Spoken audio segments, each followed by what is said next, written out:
Salut les amis, ici Red Dog. Vous êtes prêts pour la suite de notre épopée? Aujourd'hui, on plonge dans le 5e épisode, l'ombre du héros.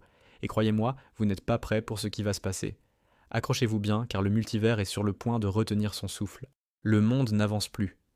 Imaginez une photo parfaite, mais à l'échelle de l'univers. Les flammes dévastatrices de la bataille sont devenues des sculptures de feu immobiles. Les gouttes de pluie, qui tombaient il y a un instant à peine, sont suspendues dans les airs comme des milliers de diamants figés. Toute la ville est prise dans cet instant éternel, un silence absolu, où même le temps a peur de bouger. Devant Saitama, les trois dieux, Krona, Solar et Aion, sont pétrifiés. Eux, les maîtres du temps, de la lumière et de l'espace, sont des statues impuissantes, prisonnières d'une force qui défie leur entendement. Leur puissance divine ne leur sert à rien. Mais le plus troublant n'est pas devant Saitama, c'est derrière lui. Une ombre se dresse, une silhouette colossale, sans visage, tissée de pure lumière noire. C'est une présence qui aspire toute couleur, toute vie.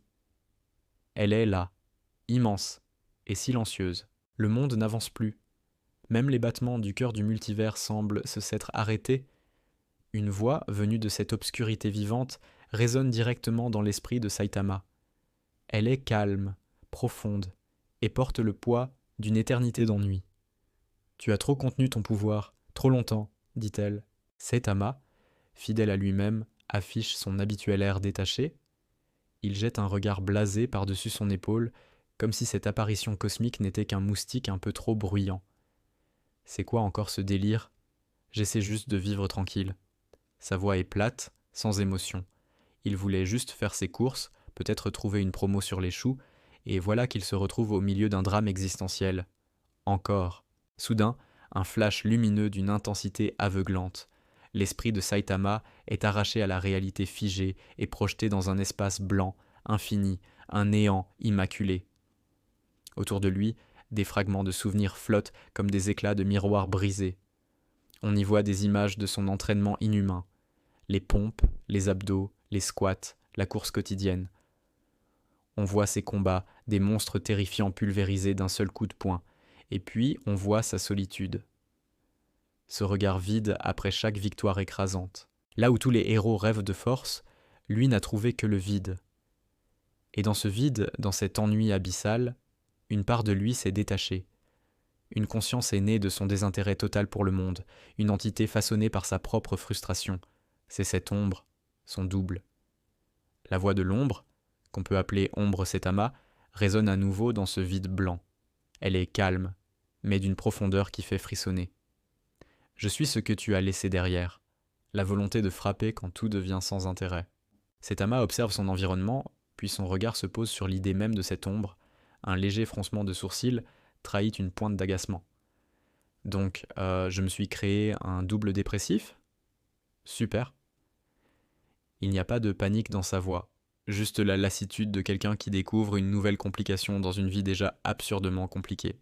Retour brutal à la réalité. La ville est toujours gelée, mais l'attention se porte sur les dieux. Krona, la maîtresse du temps, tente désespérément de bouger, de briser cette stase. Son visage est crispé par l'effort, mais elle reste prisonnière. Solar, l'incarnation de la lumière, essaie de faire jaillir son énergie, mais rien ne se passe. Aion, le gardien de l'espace, est tout aussi impuissant. Soudain, des chaînes d'énergie noire, pures et solides, jaillissent du sol. Elles s'enroulent autour des dieux, les enserrant, les retenant avec une force absolue. Elles ne sont pas physiques, elles sont conceptuelles. Elles enchaînent leur essence même.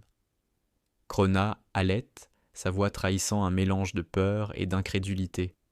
Ce pouvoir, il n'obéit à aucune loi divine.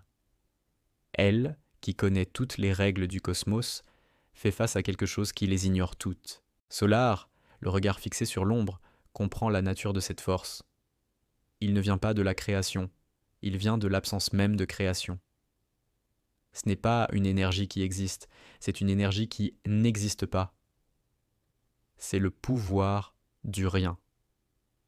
Aion, dont la voix est habituellement un grondement imperturbable, semble presque respectueux. Le vide incarné, un concept devenu cher.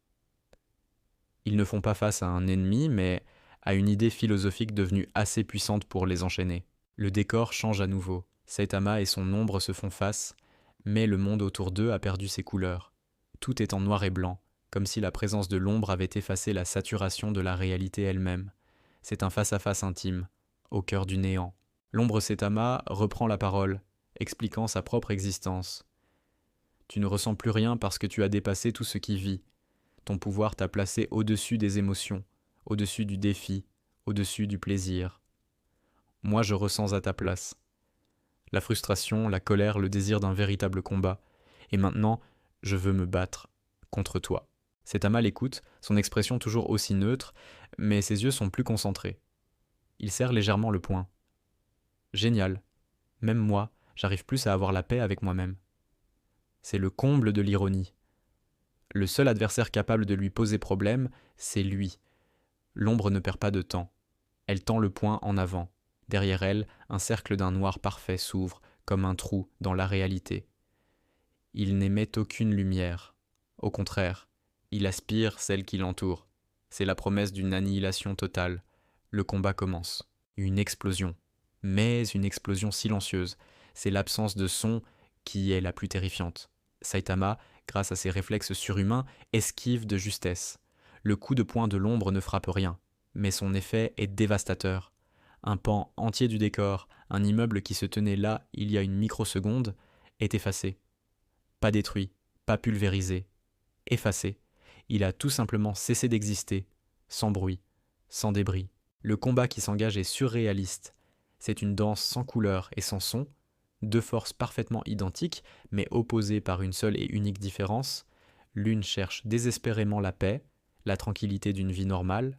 L'autre cherche désespérément un sens, un adversaire à sa mesure pour justifier son existence. Chaque coup de l'ombre est une tentative d'effacer la réalité.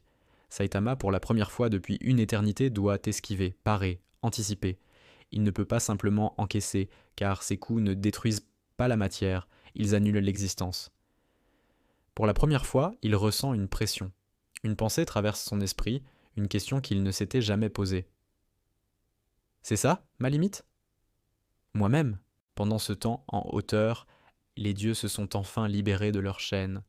Ils observent la scène, non plus comme des participants, mais comme des juges terrifiés. La puissance déchaînée en bas est au-delà de tout ce qu'ils ont jamais affronté. Krona déclare, la voix grave, « S'il continue, le vide absorbera tout, pas seulement la terre, mais la réalité elle-même, même nous. » Leur existence divine est menacée par ce duel fratricide. Solar acquiesce, le visage sombre. Il faut sceller le héros avant que l'ombre ne le consume. L'ombre est née de lui. S'il disparaît, elle disparaîtra aussi. C'est la seule solution. Aion, le juge suprême, lève la main vers le ciel. Sa décision est prise. Alors, le jugement du néant est prononcé. Au-dessus de la terre, un gigantesque cercle divin se matérialise. C'est un sceau de puissance cosmique, une arme conçue pour emprisonner des concepts, prête à s'abattre sur Saitama pour sauver le multivers de sa propre force. Le combat atteint son paroxysme. L'ombre serre le poing, concentrant toute sa puissance d'annihilation dans une attaque finale. Face à elle, Saitama fait de même. Pour la première fois, une lueur intense brille dans ses yeux. Il est pleinement concentré, pleinement engagé. Leurs regards se croisent, un instant de compréhension parfaite entre l'original et sa copie. Deux éclairs, l'un noir comme le vide absolu, l'autre blanc comme la force pure, jaillissent de leurs poings. Ils se rencontrent au centre du monde, quand un homme frappe le vide, le vide répond. Une lumière gigantesque, ni blanche ni noire, une lumière qui dépasse la perception, engloutit absolument tout. L'écran devient blanc. Le silence est total. Puis, une dernière phrase apparaît, se fondant lentement dans la lumière. Épisode 6. Le héros effacé. Et voilà, c'est la fin de cet épisode. Le suspense est insoutenable, n'est-ce pas ? Qu'est-il arrivé à Saitama ? Le jugement des dieux a-t-il réussi ? On découvrira tout ça dans le prochain épisode. Si vous avez aimé, n'oubliez pas de laisser un pouce bleu, de commenter pour me dire vos théories, et surtout, abonnez-vous pour ne rien manquer. Merci d'avoir regardé, et à très bientôt pour la suite. Ciao.